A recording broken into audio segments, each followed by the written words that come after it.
آج کل ہماری نگاہوں کے سامنے ایک ٹرینڈ چل رہا ہے، آئی لو محمد۔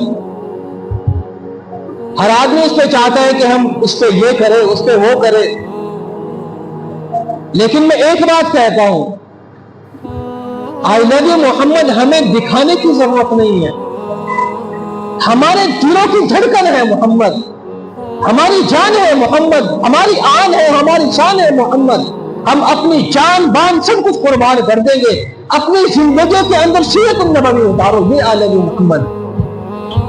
کہ آدمی نے نماز پڑھنی نہ کچھ کرنا، آدمی نے ڈی جے بجائیں گے، ڈھولک بجائیں گے، شادی بیاہوں میں سب سے زیادہ تفاخر کریں گے، کون آدمی ہے؟ تو آدمی کا ذہن جو ہوتا ہے وہ اس کے کام کے اندر اٹکا ہوا رہتا ہے جب فکر ہوتی ہے، اور کامیاب بھی انسان وہی ہوتا ہے کہ جس کو اپنے کام کی فکر ہو۔ اگر کام کی فکر نہ ہو تو انسان کے کام پھر ادھورے رہ جاتے ہیں۔ جب آدمی کو فکر ہوگی تو آدمی اس کے لیے اپنے آپ کو تیار کرے گا، وقت نکالے گا، جن چیزوں کی اس کام کو کرنے کے لیے ضرورت پڑے گی آدمی وہ چیزیں کرے گا۔ تو یہ اس وقت ہے کہ جب انسان کے اندر فکر ہوگی، اور جس شخص کے اندر کوئی فکر نہ ہو تو ہم اس آدمی کو اپنی زبان میں لاپرواہ انسان بولتے ہیں کہ لاپرواہ ہے، اس کو اپنے کام کی کوئی فکر نہیں، یہ اپنے کام کو لے کر سیریس نہیں، یہ اپنی ذمہ داری صحیح سے نہیں نبھاتا، یا یہ اپنے کام کو صحیح سے نہیں سمجھتا۔ تو ہم اس آدمی کو اچھا نہیں سمجھتے، ناکارہ سمجھتے ہیں، اور وہ آدمی ہم اپنی نگاہوں سے تجربہ بھی کرتے ہیں کہ جو آدمی سست ہوتا ہے، جو آدمی لاپرواہ ہوتا ہے، تو اکثر و بیشتر ایسا ہوتا ہے کہ وہ آدمی ناکامی رہتا ہے، چاہے اس کی گھریلو زندگی ہو، چاہے اس کی باہر کی زندگی ہو، اس کے دفتر کا کام ہو، اس کے آفس کا کام ہو، اس کے کھیت کا کام ہو، اس کے کاروبار کا کام ہو، ہر کام کے اندر وہ آدمی پیچھے ہی رہتا ہے۔ لیکن جس شخص کو فکر ہوتی ہے وہ کہیں نہ کہیں کسی نہ کسی درجے میں کہیں نہ کہیں پہنچ ہی جاتا ہے، کچھ نہ کچھ کر ہی دیتا ہے۔ تو معلوم ہوا کہ کام کو کامیاب بنانے کے لیے، یہ کام کو پورا کرنے کے لیے فکر کی ضرورت ہے۔ یہی فکر جب ہمارے اندر ہوگی تو اس فکر کے ذریعے سے ہمارے سارے کام ہوتے چلے جائیں گے۔ اللہ کے نبی صلی اللہ علیہ وسلم نے شروع میں جب اذان نہیں ہوتی تھی، نماز ہوتی تھی لیکن اذان نہیں ہوتی تھی،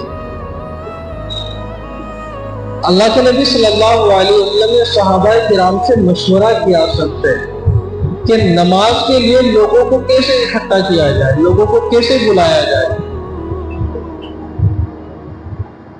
تو لوگوں نے آپس میں مشورہ دیا، کسی نے کہا کہ جب نماز کا وقت ہو تو اس وقت ایک آگ روشن کر دی جائے، آگ جلا دی جائے، تاکہ سب لوگ اس آگ کو دیکھ کے سمجھ جائے کہ نماز کا وقت ہو گیا۔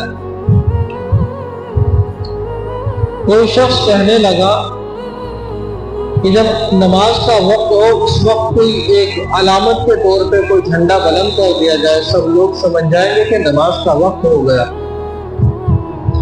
ایک صحابی تھے، انہوں نے یہ رائے دی کہ جب اذان کا وقت ہو تو ایک ناقوس بجانے کی ایک چیز ہوتی ہے کہ اس کو بجا دیا جائے تاکہ سب لوگوں کو معلوم ہو جائے کہ نماز کا وقت ہو گیا، پھر آ جائے۔ آپس میں یہی مشورہ ہوتا رہا، جو میٹنگ تھی وہ کسی نتیجے پر نہیں پہنچی، بیچ میں ہی اٹھتے چلے گئے سب، یعنی کسی چیز کو فیصلہ نہیں ہوا کہ کیا کرنا چاہیے۔ لیکن صحابہ کرام کو بہت زیادہ فکر تھی اس چیز کی۔ ایک صحابی تھے حضرت عبداللہ ابن زید ابن عبد ربی،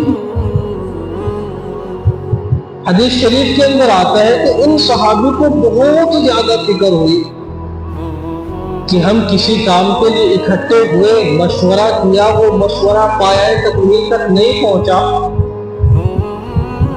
ہمارا مشورہ مکمل فائنل نہیں ہو پایا، اس کے اندر کوئی فیصلہ نہیں ہو پایا، تو ان کے ذہن کے اندر یہ فکر سوار تھی کہ ایسا کیا کیا جائے۔ اسی فکر کے اندر وہ سو گئے۔ جب وہ سو گئے تو انہوں نے خواب میں دو فرشتوں کو دیکھا۔ دو فرشتے ہیں، خواب میں ان کے پاس آتے ہیں اور دونوں فرشتے آپس میں بات کر رہے ہیں۔ وہ جو مشورہ ہوا تھا اس مشورے کا تذکرہ کیا کہ اس مشورے میں کیا ہوا۔ دونوں فرشتوں نے آپس میں انہوں نے آپس میں باتیں کی۔ ایک فرشتے کے پاس وہ ناقوس تھا بجانے کا جو مشورے میں طے ہوا تھا، اس کے پاس آگ بھی تھی، اس کے پاس وہ چیز بھی تھی جو چیز مشورے میں طے ہوئی تھی، جو مشورے میں جس چیز کی بات چل رہی تھی۔ تو ایک فرشتہ دوسرے سے کہنے لگا تو مجھے یہ ناقوس دے دو۔ دوسرا فرشتہ کہنے لگا اس ناقوس کا تم کیا کرو گے؟ تو دوسرے فرشتے نے کہا کہ جب اذان نماز کا وقت ہوگا، نماز کے لیے ہم لوگوں کو بلائیں گے، نماز کے وقت ہم اس کو بجا دیں گے جس کو سن کر سب لوگ آ جائیں گے کہ اچھا۔ پھر دوسری چیز تھی، ایسے ہی دوسری چیز کے بارے میں کہا کہ یہ چیز دے دو، ہم اس کے لیے ایسے کریں گے۔ کئی باتیں تھیں جو انہوں نے کہی۔ تو وہ فرشتہ کہنے لگا کہ کیا میں تمہیں اس سے اچھی چیز نہ بتاؤں کہ نماز کے وقت تم وہ کرو اور اس چیز کے ذریعے سے لوگوں کو جمع کرو، اکٹھا کرو۔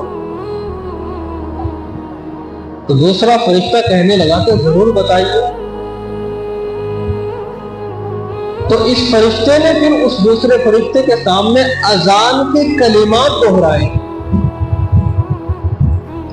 اذان پڑھ کے سنائی ان کو کہ جب نماز کا وقت قریب ہو تم یہ الفاظ کہا کرو، یہ الفاظ لوگ سنیں گے، لوگ نماز کے لیے آ جائیں گے۔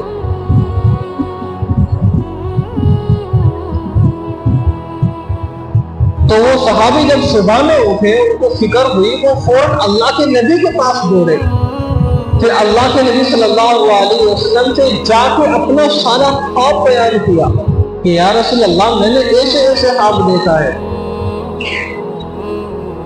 اللہ کے نبی صلی اللہ علیہ وسلم نے اس کی تصدیق فرمائی۔ اتنے میں حضرت عمر آئے، حضرت عمر نے بھی آ کے یہ خواب بیان کیا کہ اللہ کے نبی صلی اللہ علیہ وسلم نے فرمایا کہ تم سے پہلے ہی یہ بتا چکے ہیں۔ مفسرین حضرات فرماتے ہیں، محدثین حضرات، کہ اللہ تبارک و تعالیٰ نے مشورے میں تو بہت سارے لوگ بیٹھے ہوئے تھے کہ ان صحابی کو یہ خواب میں کیوں دکھائی گئی تھی۔ تو ایک نقطہ یہ بیان کیا ہے کہ یہ صحابی جب اس مجلس سے اٹھے تھے، ان کے اندر زیادہ فکر تھی ایک چیز کی، اور اس زیادہ فکر کی وجہ سے اللہ تبارک و تعالیٰ نے ان کو خواب میں یہ چیز دکھائی۔ تو پتہ یہ چلا کہ جب انسان کے اندر فکر ہوتی ہے کسی کام کی تو اللہ تبارک و تعالیٰ اس کے لیے راہ ہموار کر دیتے ہیں کہ پھر وہ کام کرنا اس کے لیے آسان ہو جاتا ہے، کوئی نہ کوئی طریقہ اس کے لیے نکل جاتا ہے۔ آج ہمیں اپنی دنیا کی تو فکر ہے، لیکن جو اصل چیز تھی، جو اصل مقصد تھا، جس کی فکر، جس کی سوچ ہماری نگاہوں کے سامنے ہر وقت رہنی چاہیے تھی، وہ چیز ہماری نگاہوں سے نکل گئی ہے۔ اللہ کے نبی کے صحابہ وہ تھے کہ جن کی نگاہوں کے اندر وہ چیز بھی بڑی اہمیت رکھتی تھی۔ ایک صحابی چلے جا رہے ہیں، مسلم شریف کی حدیث ہے، حضرت حنظلہ رضی اللہ عنہ بیان فرماتے ہیں کہ میں راستے سے چلا جا رہا تھا، اپنے گھر میں تھا، سامنے سے ملاقات ہوئی حضرت ابو بکر رضی اللہ عنہ سے۔ حضرت ابو بکر رضی اللہ عنہ نے مجھ سے پوچھا کیف انت یا حنظلہ، کہ حنظلہ کیسے ہو؟ جیسے آدمی چلتے ہوئے نکلتے پوچھ جاتا ہے کیا حال ہے، کیسی طبیعت ہے؟ تو انہوں نے پوچھا کہ حنظلہ کیسے ہو، کیا حال ہے؟ حضرت حنظلہ رضی اللہ عنہ فرمانے لگے نافق حنظلہ کہ حنظلہ تو منافق ہو گیا. حضرت ابو بکر صدیق رضی اللہ عنہ نے جب ان کی زبان سے یہ الفاظ سنے تو کہنے لگے سبحان اللہ ما تقول، کہ کیا بات کہہ رہے ہو، کیسی بات کر رہے ہو کہ حنظلہ منافق ہو گیا. چونکہ نفاق اللہ تبارک و تعالیٰ کی نگاہوں کے اندر بڑا ہی بدترین عمل ہے کہ آدمی کے دل کے اندر کچھ اپنے آپ کو کچھ اور دکھائے، کہ ظاہری طور پر اپنے آپ کو مسلمان ظاہر کرے لیکن دل کے اندر کچھ چھپا ہوا ہو. اللہ تبارک و تعالیٰ نے اس کی سزا بیان فرمائی ان المنافقین فی الدرک الاسفل من النار، کہ منافقین جو ہوں گے وہ جہنم کے نچلے طبقے میں ہوں گے. کہ نفاق بہت بری خصلت ہے. تو وہ فرما رہے ہیں ایک صحابی ہو کے، اور صحابی بھی کیسے، اللہ کے نبی کے وہ صحابی جن سے اللہ کے نبی بلا کر وحی لکھواتے تھے، جو کاتب وحی کہلاتے ہیں. اللہ کے نبی پر جب قرآن شریف نازل ہوتا، کوئی وحی نازل ہوتی، تو کچھ صحابہ کرام ایسے تھے اللہ کے نبی ان کو بلاتے، ان سے کہتے کہ یہ آیت لکھو، یہ آیت نازل ہوئی ہے، یہ رکوع لکھو، یہ رکوع نازل ہوا ہے، یہ سورت لکھو، یہ سورت نازل ہوئی ہے. یعنی جب بھی کوئی اللہ کا حکم نازل ہوتا، قرآن کی کوئی آیت نازل ہوتی تو ان صحابوں کو بلا کے اس کو لکھوا دیتے تھے. یہ ان صحابہ میں تھے. یعنی یہ کام بھی ان لوگوں سے کرایا جاتا ہے کہ جن کو بالکل مکمل اعتماد ہو، پورا بھروسہ ہو. اللہ کا کلام اللہ کے نبی ان لوگوں سے لکھواتے تھے، ان صحابی سے لکھواتے تھے. اور وہ راستے میں حضرت ابو بکر سے کہہ رہے ہیں کہ نافق حنظلہ، کہ حنظلہ تو منافق ہو گیا. تو حضرت ابو بکر کہنے لگے کہ کیسی بات کر رہے ہو، کیا ہوا ہے، منافق کیسے ہو گئے. حضرت حنظلہ رضی اللہ عنہ بیان فرمانے لگے کہ بات دراصل یہ ہے کہ جب ہم اللہ کے نبی کی مجلس میں ہوتے ہیں، اللہ کے نبی کے سامنے ہوتے ہیں، تو اللہ تعالیٰ کی یاد ہمارے دلوں کے اندر ہوتی ہے. جنت اور جہنم کے مناظر ہماری نگاہوں کے سامنے ہوتی ہے. آخرت کی فکر ہمارے دل کے اندر ہوتی ہے. کہ جب ہم اللہ کے نبی کی مجلس میں ہوتے ہیں گویا کہ ہماری زندگی کے اندر دین ہوتا ہے. اور جب ہم اللہ کے نبی کی مجلس سے نکل جاتے ہیں، اپنے بیوی بچوں میں مشغول ہو جاتے ہیں، اپنے کاروبار میں، اپنی زراعت میں لگ جاتے ہیں، اپنے کاموں کے اندر مشغول ہو جاتے ہیں، تو پھر ہمارے دل کی حالت وہ نہیں رہتی جو اللہ کے نبی کے سامنے رہتی ہے. جو حالت اللہ کے نبی کی مجلس میں ہوتی ہے وہ حالت پھر اللہ کے نبی سے مجلس سے نکلنے کے بعد نہیں رہتی. ذرا سوچنے کی بات ہے کہ ان لوگوں کو جن کو اللہ تبارک و تعالیٰ نے یہ کہا وَكُلًّا وَعَدَ اللَّهُ الْحُسْنَىٰ، کہ اللہ نے تم سے جنت کا وعدہ کیا ہے، اللہ تم سے راضی ہے. جن لوگوں کو اللہ تبارک و تعالیٰ نے دنیا کے اندر ہی کامیابی کی بشارت دی تھی کہ تم کامیاب ہو چکے ہو، رضی اللہ عنہم ورضوا عنہ، کہ اللہ ان سے راضی ہو گیا، وہ اللہ سے راضی ہو گئے. کہ جن کو اللہ تبارک و تعالیٰ نے دنیا میں ہی کامیابی کی خوشخبری اور ضمانت دے دی، اور وہ صحابی جس سے اللہ کے نبی وحی لکھواتے ہیں، اس صحابی کو فکر ہے کہ میں تو منافق ہو گیا ہوں. حضرت ابوبکر صدیق رضی اللہ عنہ نے جب یہ سنا تو حضرت ابوبکر صدیق رضی اللہ عنہ اب تک تو ان کے بارے میں سوچ رہے تھے کہ کیسی بات کہہ رہے ہیں، اور جب خود سنا تو پھر ایک دم شکے میں آ گئے کہ یہ تو حالت میری بھی ہے کہ جب میں اللہ کے نبی کی مجلس میں ہوتا ہوں، اللہ تعالیٰ کی یاد ہمارے دلوں کے اندر ہوتی ہے، جنت و جہنم کے مناظر ہماری نگاہوں کے سامنے ہوتے ہیں، آخرت کی فکر ہر وقت ہمارے دل میں ہوتی ہے. جب اللہ کے نبی کی مجلس سے نکل جاتے ہیں تو دل کی حالت ایسے ہی ہو جاتی ہے کہ چلو اللہ کے نبی کے دربار میں چلتے ہیں، اللہ کے نبی کے پاس چلتے ہیں اور اپنا مسئلہ جا کے اللہ کے نبی کے سامنے رکھتے ہیں. اللہ کے نبی صلی اللہ علیہ وسلم کے پاس جاتے ہیں، اللہ کے نبی کے سامنے جا کے اپنا پورا واقعہ بیان فرماتے ہیں۔ اللہ کے نبی نے پوچھا کیا بات حنظلہ، کیا ہوا؟ پھر اللہ کے نبی سے جا کے کہا نافق حنظلہ، کہ حنظلہ تو منافق ہو گیا۔ اللہ کے نبی نے کہا کہ کیا کہہ رہے ہو؟ پھر انہوں نے بتایا کہ جب آپ کی مجلس میں ہوتے ہیں ہماری حالت کیا ہوتی ہے، جب مجلس سے نکل جاتے ہیں تو ہماری حالت کیا ہوتی ہے۔ اس کی مثال ایسے کہ جیسے ہم کسی اللہ والے کے پاس چلے جائیں، ہم بزرگوں کے پاس ملنے کے لیے جیسے جاتے ہیں تو وہاں جا کر ہمارے دل کی جو کیفیت ہوتی ہے اور باہر جو کیفیت ہوتی ہے اس میں فرق ہوتا ہے۔ ان کے سامنے ہمارے دل کی کیفیت بدل جاتی ہے، باہر آ کے دوسری ہو جاتی ہے۔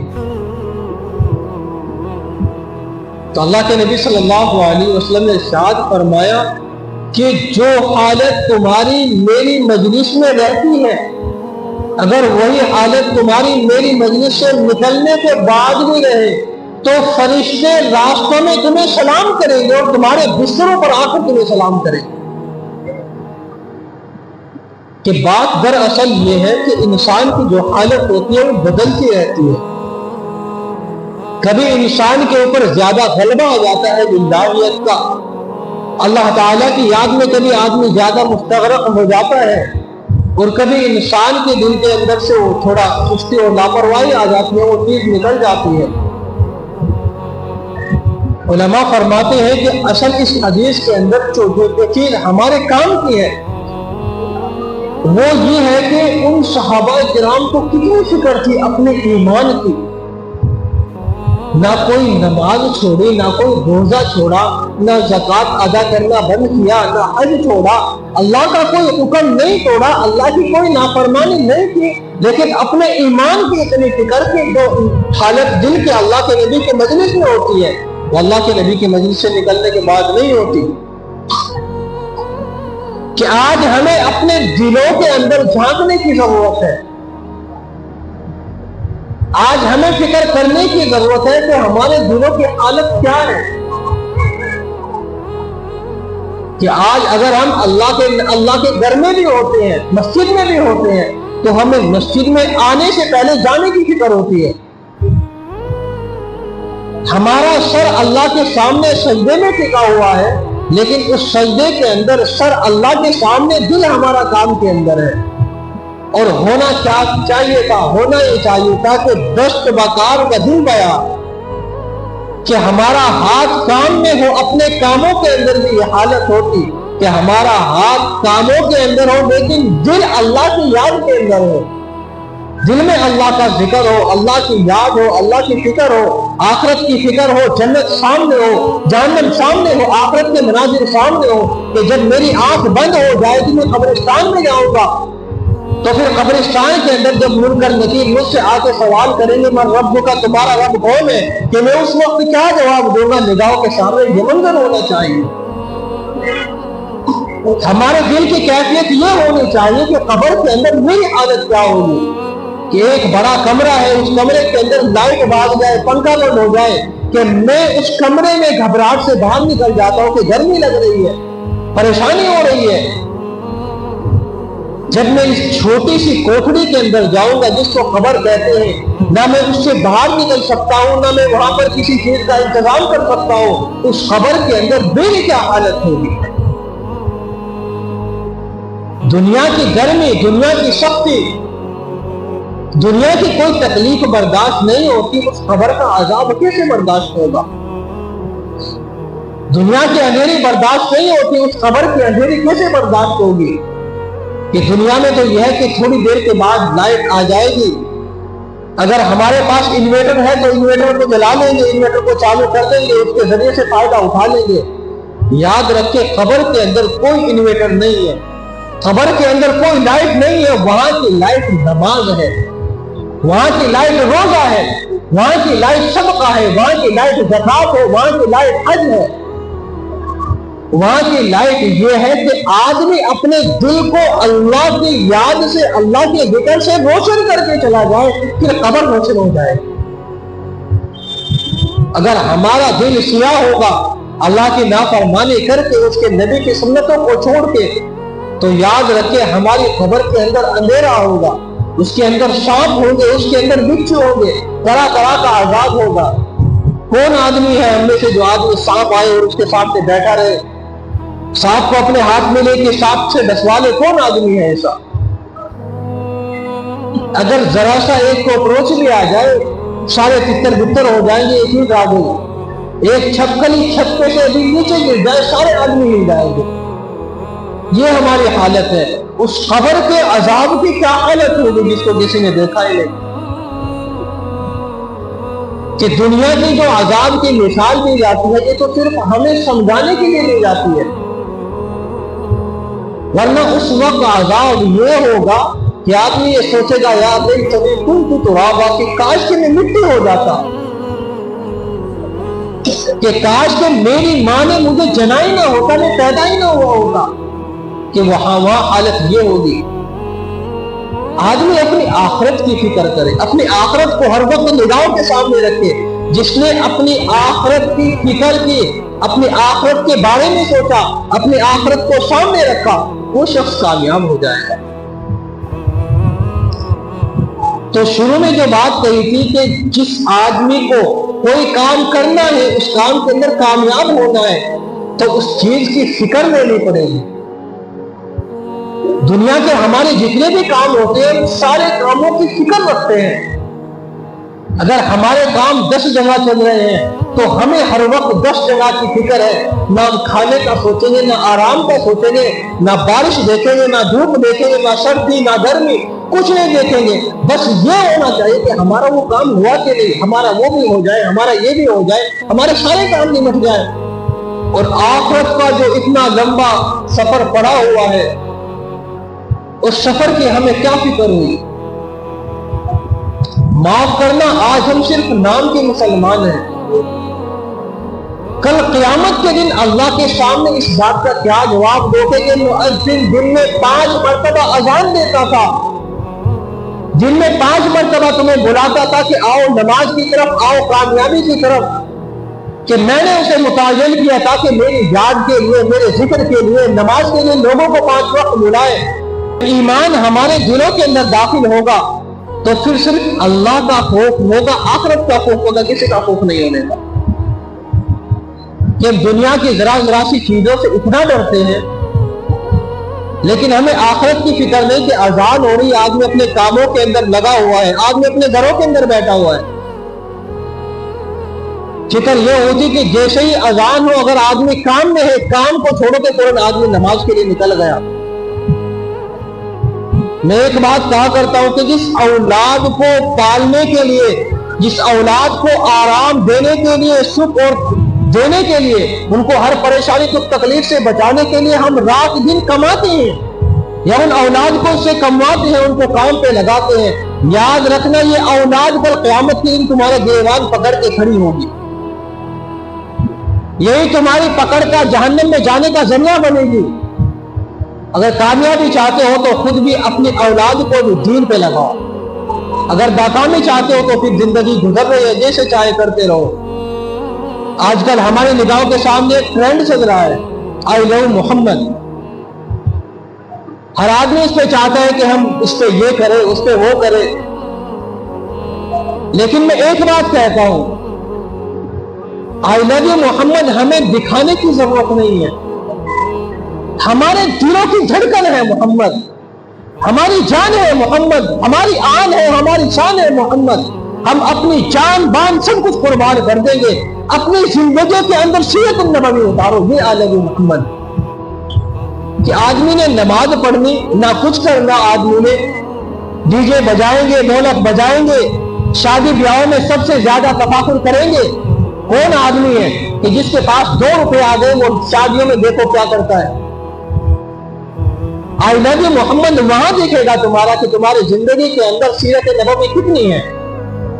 اصل یہ ہے کہ اپنی زندگی کے اندر اتارو اور پھر اپنی زندگی سے ظاہر کرو کہ یہ محمد ہی ہے، اس کے چہرے پہ سنت نظر آئے، اس کے سر پہ ٹوپی ہو، اس کے سر پہ داڑھی ہو، اللہ کے نبی کی سنت ہو، اس کا لباس محمد ہی ہو، کہ ساری کی ساری چیزیں اس کے اندر محمد ہی ہونی چاہیے۔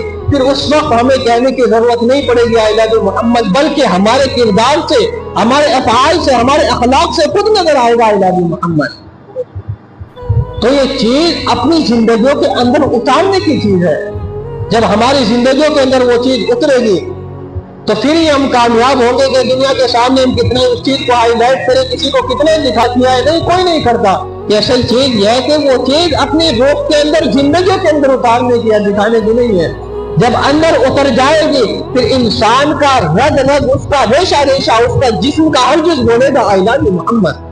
کہ پھر نظر آئے گا کہ اس کے سر سے لے کے اس کے پاؤں تک خود بخود نظر آئے گا، کہنے کی بات نہیں، ضرورت نہیں پڑے گی۔